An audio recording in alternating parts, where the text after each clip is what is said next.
जिसको ऐसा हो रहा है, बड़ी किसका प्रश्न है। हाँ, बस उस अंधकार को समझो। कहीं सांसारिक मित्र को, सांसारिक भोगों को, इनको प्रकाश मत समझ लेना। कहीं सांसारिक अनुकूलता को, इनको कृपा मत मान लेना। वास्तविक बात है, जब हमारा इस संसार में कोई हितैषी न दिखाई दे, कोई प्रिय न दिखाई दे, कुछ अपना न दिखाई दे, तब एक रास्ता बचता है जो असली है, वो है प्रभु का। उनको स्वीकार कर ले। सब, यहाँ कोई प्रिय नहीं। तुमसे जो प्यार करेगा शोषण करने के लिए, उसको कुछ तुम में दिखाई देगा इसलिए तुमसे प्यार करेगा। तन धन कुछ भी, अगर उसको कुछ नहीं नजर आएगा तो तुम्हें कितना भी प्यार करता रहो, अंगूठा दिखा देगा कोई भी। यहाँ कोई प्यार व्यार नहीं, सब नाटक चलता है। केवल अपनी वासना की पूर्ति के लिए ही कोई किसी से प्यार करता है। अगर वासना की पूर्ति शब्द हटा दिया जाए तो प्यार की असलियत हो जाए। किसी से भी, दोस्त दोस्त से, किसी से, किसी का भी किसी से प्यार हो। अपने लोग कोई अब बाबा जी आकाश से नहीं बने हैं, यही पैदा गृहस्थी में हुए, संसार में ही पढ़े लिखे हैं, संसार में ही रहे, संसार का ही खाया, अभी संसार में ही है, सब पता है।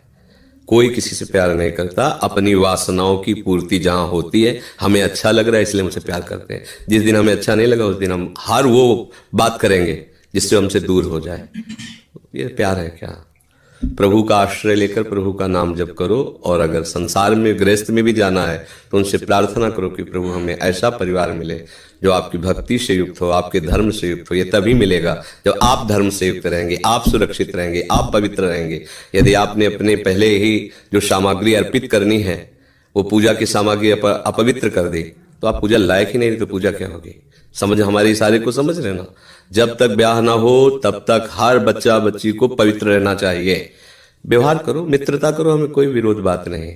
लेकिन वो हमें शराब पिलावे, हमें गांजा पिलावे, हमारे साथ व्यभिचार करे, कहे हम फ्रेंड है, चाहे वो इधर पक्ष का हो चाहे इधर पक्ष का, फ्रेंड नहीं है, वो शत्रु है, दुश्मन है, जो हमारे आचरणों को भ्रष्ट कर रहा है, जो हमारे स्वभाव को बिगाड़ रहा है, जो हमारी पवित्रता को नष्ट कर रहा है, जो हमारे गुरुजनों पर अनुशासनहीनता ला रहा है। हम माता पिता का अनुशासन, शास्त्र का अनुशासन, धर्म का अनुशासन छोड़ करके मनमानी आचरण करें, अंधेरा ही अंधेरा है, फिर क्या है। ये संसार भी तुम्हारे लिए सुखद हो जाएगा। धर्म से चलो, पवित्रता से चलो। किसी भी नशे में कोई सुख नहीं है। जो भगवान के नाम में नशा है वो किस में सुख हो सकता है। आप जब के तो देखो, बड़े से बड़े भयानक कष्ट में भी आप आनंदित रहेंगे। दोनों किडनी फेल है, अगले दिन डायलिसिस होता है, कितना कष्ट होता है किडनी फेलियर, कोई वही जानता है जिसकी किडनी फेल होती है। आपके सामने बैठे हैं, बात कर रहे हैं, कष्ट में है, इस समय वर्तमान में भी कष्ट में है। क्या करें? अगर प्रभु के नाम का और प्रभु के चरणों का भरोसा ना, तो अभी धज्जियां उड़ जाए हमारी, अभी हम डिप्रेशन में पहुंच जाए। ये हर समय आनंद रहते हैं।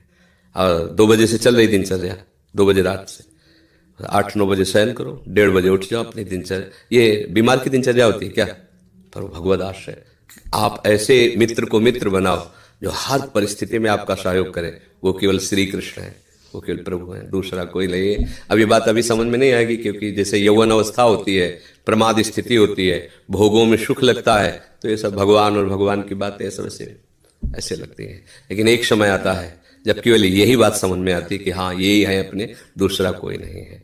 यहाँ जो जितना भी प्यार, जितना भी मंगल में दिखाई दे रहा है ना, वो सब चंद क्षणों का। जिस दिन तुम्हारे पुण्य नष्ट हुए तो वही मित्र शत्रु बन जाएगा, वही भोग तुम्हें जलाने वाला बन जाएगा, कोई तुम्हें पूछने वाला नहीं होगा, पक्का।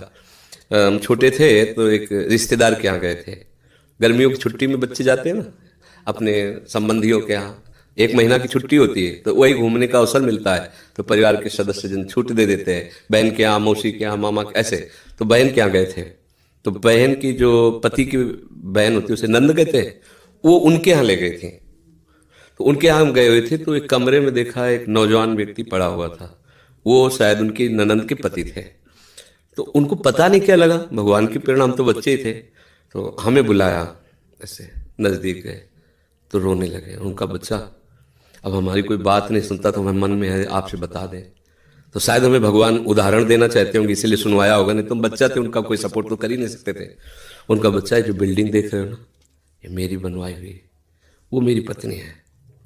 और वो टाकीज के सामने मेरी चाय, समोसा, पान, इसकी दुकान थी, और मैं सुबह से शाम तक मेहनत करता।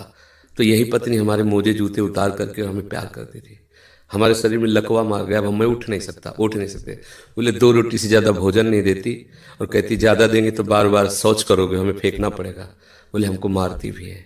हमसे बात नहीं करती, चिल्लाते रहते हैं, हमारे सामने दूसरे पुरुष को बुलाती बात करती है। ऐसा बोले किससे कहूँ, अगर कहूँ तो ये मारेगी आकर के, कहना नहीं। तो हम बच्चे थे पर वो बात हमारे दिमाग में, हम बार बार सोचा इस विषय कि मेरे से क्यों कहा। तो शायद मुझे शिक्षा भगवान दिलाना चाहते थे। एक उदाहरण हमारे दिमाग में, देखो ये वो बता रहा है कि जब मैं कमा के आता था तो मेरे जूते मुझे उतारती थी, मुझे प्रेम करती थी। आज वही पत्नी है, मेरा ही सब वैभव है, मुझे रोटी भर पेट नहीं, क्योंकि लकवा मार गया, शरीर बेकार हो गया, अब वो पड़ा ऐसे। अब उस व्यक्ति का कौन मित्र होगा? कोई प्यार से बात, तभी तो हम बच्चे थे हमें बुलाया, कोई प्यार से बात नहीं कर सकता। वही व्यक्ति है जिसने अपने जीवन को सजाने की चेष्टा की।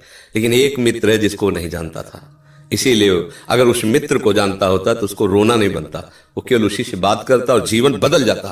वो कर तुम अकर तुम अन्यथा कर तुम। सच्ची मानो, हमें डॉक्टर ने कहा था आज के कम से कम 17 वर्ष पहले, दिल्ली के थे, सब जांच की, उन्होंने कहा बाबा तुम संत हो इसलिए तुमसे कोई छुपाव नहीं है, तुम्हारा कोई घर का नहीं कि जिससे मैं बता सकूं, तुम्ही से डायरेक्ट कह रहा हूं।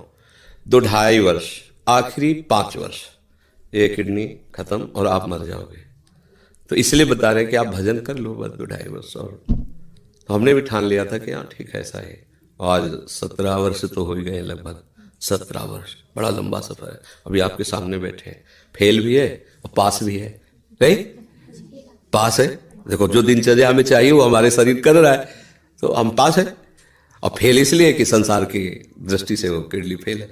अगर भगवान का भरोसा ना होता तो सोचो आज हम कितने परेशान होते, शरीर को लेकर, पैसे को लेकर, कितना खर्चा, कैसी दवाइयाँ, कहाँ से डॉक्टर कहाँ लाते, क्या कुछ नहीं करना होता।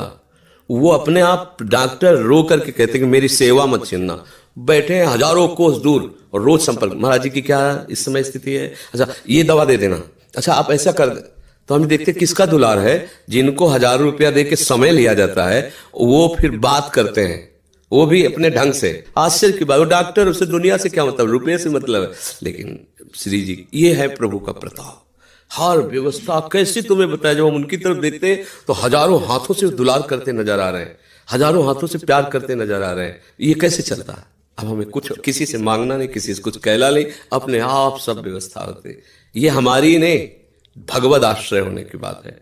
अगर भगवद आश्रित नहीं हो तो वह अमल पत्नी होती, बच्चे होते, किसी के काम की तरह नहीं गए थे, तो क्या कहते हैं तेरे दिन इसे 4-5 हजार रुपये डायलिसिस के लिए चाहिए, दवाइयाँ चाहिए, भगवान उठा लो, ऐसे पूछ लो भगवान इनको, वो कहती है इनको पूछ लो।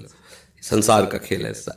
तो ये हम कोई तुम्हें कहानी नहीं बता रहे, सच्ची बात कह रहे। अभी अंधकार है और भगवान का आश्रय ले लो, आनंदित रहोगे। आज आपको नहीं समझ में आएगा, किसान खेती बोता है तो तुरंत फसल नहीं काटने को मिलती, थोड़ा समय लगता है। ऐसे आप अपने जीवन को भगवान में समर्पित कर दो, नाम जप करो, रहो उसी संसार में, वैसे ही रहो। मैं नहीं कहते बाबा जी बनो, गंदे आचरण मत करो, गंदा नशा मत करो, गंदा व्यवहार मत करो, भगवान इसी से प्रसन्न हो जाएंगे। आप ज्यादा जब तब भले मत करो पर गंदे आचरण मत करो, और भगवान का सहारा वो सब कुछ